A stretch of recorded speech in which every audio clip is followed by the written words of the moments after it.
Sony is behaving like an absolute crybaby, and I can't stand it, so I'm gonna talk about this.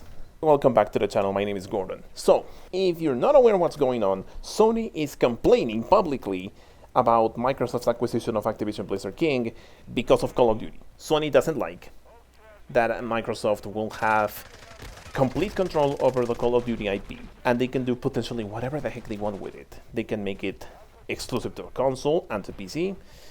They can get back the timed exclusivity that Call of Duty has been known to have for PlayStation since Advanced Warfare.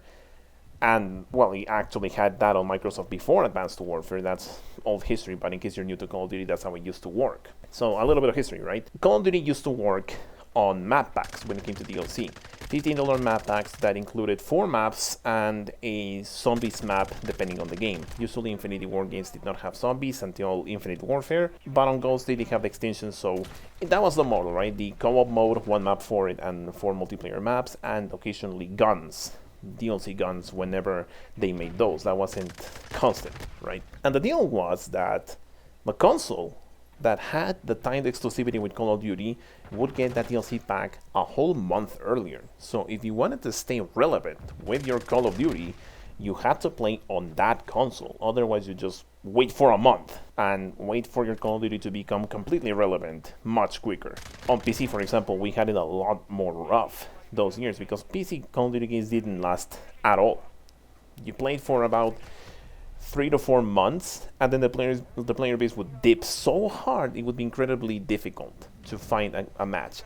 To this day, I can't find matches on games like Black Ops 3, Advanced Warfare, there's literally nobody playing it, and so on and so forth. Don't even get me started on Infinite Warfare, that was a mess of a launch. But anyways, up until Call of Duty Ghosts, Microsoft had that time exclusivity. That's why Call of Duty was super popular on Xbox 360, back in the day, of course. Then, Advanced Warfare onwards till today, PlayStation has had that exclusivity. They worked on exactly the same model. Then came Black Ops 4, and they cut the waiting period to a week when it came to DLC. And finally, with Modern Warfare 2019, since DLC map packs were completely eliminated, Sony decided that at that point that they would allow all of the DLC and all of the new seasons to come at the same time for all consoles. So no longer timed exclusivity on DLC, fortunately, because the game was also meant to be crossplay. That would not work out that well, and Sony would have probably looked a lot worse at that point. The problem was that they still wanted that exclusive mode or exclusive something with their game. So what they did for Modern Warfare 2019 and Black Ops Cold War was to lock the co-op mode for a whole year. So for Modern Warfare 2019, it was locking Spec Ops Survival, which is that round-based horde mode that was introduced in Modern Warfare 3. They brought it back for Modern Warfare 2019, but that was locked for a year on PlayStation.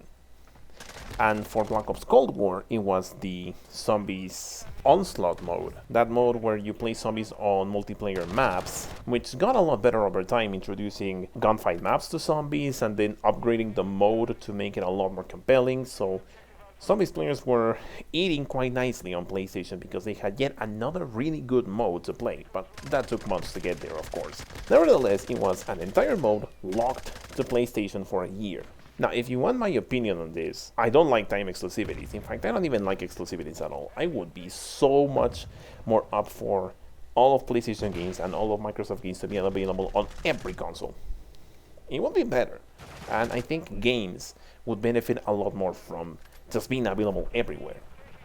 What if I wanted to play Halo on my PlayStation 5? Why not? I don't care about your console preference. I don't care about console wars. I don't care if you're an Xbox or PlayStation or PC fanboy. Get out of here with that. It doesn't matter. Games are suffering because of it. And just to prove a point.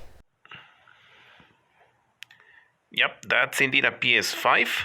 No Xbox Series X or S in sight. I play on PlayStation 5. Yeah, I am playing Call of Duty on my PlayStation 5 with mouse and keyboard. I have been a Sony user for years, ever since my childhood. Started with a PS1, played PS2, have a PS3, which I barely used. Didn't buy a PS4 because I was mainly playing PC at that point, and I got now a PS5 for multiple reasons, mainly Call of Duty. I wanted a console that could play Call of Duty without problems, because my PC is actually not that great. So that's why I'm on that console, and now, to be completely honest, I am very disappointed in Sony for this behavior. They're acting so immature about this. They're just complaining. They're literally just complaining about it. I'm not exactly sure what other solutions they could have to make PS5 more competitive against Microsoft whenever they do finalize the acquisition of Activision. And the other thing is we don't know exactly what Microsoft will do to Call of Duty once they own all of Activision completely, right? The hope and the best possible thing that they could do is to make Call of Duty available on Game Pass. That would make so much more sense. It would make the platform so much more enticing, and this is what's scaring Sony. Microsoft has the infrastructure to make Call of Duty much better on Microsoft's platform, and with that alone, I don't think they would even need to lock any modes behind a year of wait time. Like, come on, that is insane. That was too much. I forgot to mention Vanguard, but Vanguard didn't have a single exclusive mode because it's Vanguard. What the heck is it gonna gonna offer? Vanguard has nothing to offer at that point.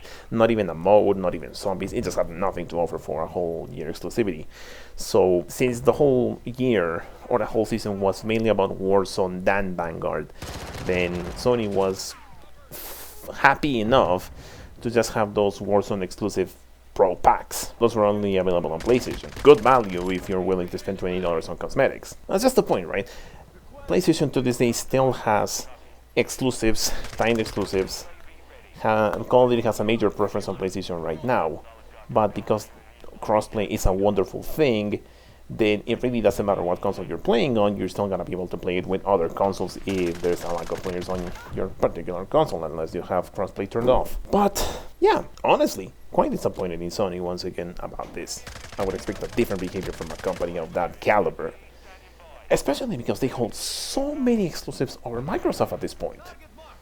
I mean, they have Spider-Man, they have Horizon, they have The Last of Us, or pretty much anything that Naughty Dog makes. They have God of War. And yeah, they've been releasing these games on PC due to, I don't know, they just wanted to expand the market, and PC isn't entirely just owned by Microsoft, at least not the platform we have. I mean, they're releasing their games on Steam, and some of their games on Battle.net, but they've also been releasing on Steam. For example, Crash Bandicoot released on Battle.net at first, Crash Bandicoot 4, but it's about to release on Steam now, so they're lifting that whole, we're releasing our games only on Battle.net. Same as Modern Warfare 2, of course, that's also releasing on Steam as well, and I don't think it'll require a Battle.net account, if I'm not mistaken. So Sony has been a little more loose about this, but they're not willing to release their games on Xbox in any way, shape, or form. It's not advantageous to them, but it's not advantageous to gamers. We, the consumers, are getting screwed by console exclusives.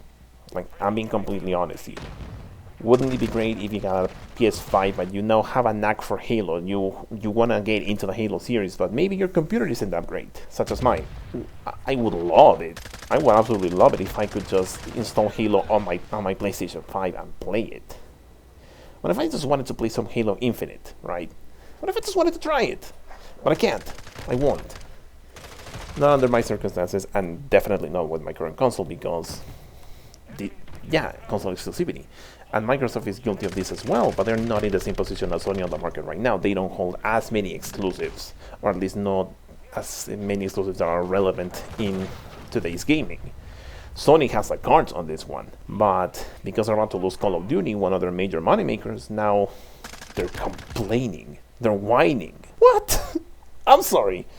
I don't care how much of a Sony player I myself am, but this is inexcusable on Sony's part. I don't approve. As a consumer of this platform and of this company, I don't approve of this behavior. So that's it for now. If you enjoyed the video, please hit the like button and subscribe, and I'll see you on the next video. Goodbye!